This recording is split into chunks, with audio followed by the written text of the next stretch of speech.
So hello guys, welcome back my another blog guys. और सबसे पहले मैं गाइज़ आप सबको हैप्पी नवरात्रि बोलने वाली थी क्योंकि आज नवरात्रि का फर्स्ट डे था। और गाइज़ मैं सुबह मतलब दिन 10 बजे के बाद निकल चुकी थी प्रिंसेस को हॉस्पिटल से लेने के लिए, क्योंकि उसको मतलब आज डिस्चार्ज किया जाएगा, क्योंकि वो 1 हफ़्ते 8 दिन से वहाँ पर थी हॉस्पिटल में और हम उससे ज़्यादा दिन नहीं मिल पाए। और मैंने सिर्फ एक ही बार उससे मिलने गई, बीच में मतलब 2 बार मैक्सिमम। और आज मैं उसको लेने ही जा रही थी क्योंकि आज उसका डिस्चार्ज हो जाएगा। और सबसे अच्छा दिन तो ये था कि आज नवरात्रि का दिन भी था और उसे डिस्चार्ज भी मिल जाएगा। सबसे बेस्ट तो मुझे ये लगा गाइस, जब मैं प्रिंसेस के पास गई मैंने देखा उसके जो जहाँ पे इंजेक्शन लगे थे उसके हाथों में, देखा होगा गाइस इतनी सारे इंजेक्शन लगे थे दोनों हाथों में। मतलब मुझे उसको देख के इतना ज़्यादा दुख हो रहा था और फिर भी वो इतनी स्ट्रांग बनी हुई थी मेरे सामने, मतलब इतना हंस रही थी। तो गाइस मैं इसको नीचे लेकर आई थी क्योंकि वो बहुत दिन हो गए थे, 10-8 दिन हो गए थे उसको।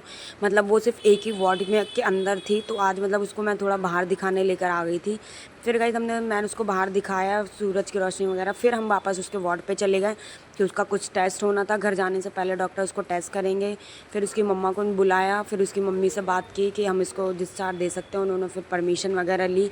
फिर गाइस फिर भी बोला जब तक बड़े डॉक्टर चेक नहीं करेंगे तो शाम को ही जाना पड़ेगा आपको। तो गाइस वहाँ पे प्रिंसेस भी थोड़ी देर थक गई थी, वो मेरे साथ खेल रही थी बहुत देर से।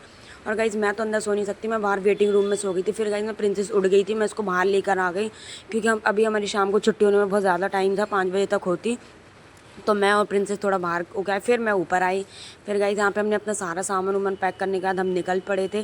गाइस उनको आना था दूसरी गाड़ी में और मैं मतलब मुझे अकेले ही बुक करके जाना पड़ रहा था।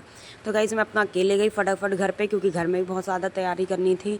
और मतलब प्रिंसेस भी आ रही थी क्योंकि वो डायरेक्ट अपने घर जाएगी, हमारे घर नहीं आएगी। तो गाइस यहाँ पे मैं और मम्मी और कालदी वगैरह हम सारा नवरात्रि का सामान लेने आए। गाइस सच में इतना ज़्यादा ब्यूटीफुल लग रहा था। और सबसे बेस्ट तो गाइस मतलब दिल्ली में बारिश भी शुरू हो गई इतने अच्छे दिनों में, मतलब मौसम इतना ज़्यादा ठंडा भी हो चुका है, मतलब बहुत ही अच्छा लग रहा था मुझे सच में। तो फिर गाइस वहाँ पे दिन में ही हमने साबूदाना, मैंने ममता से बोल दिया था, भिगो दिए थे।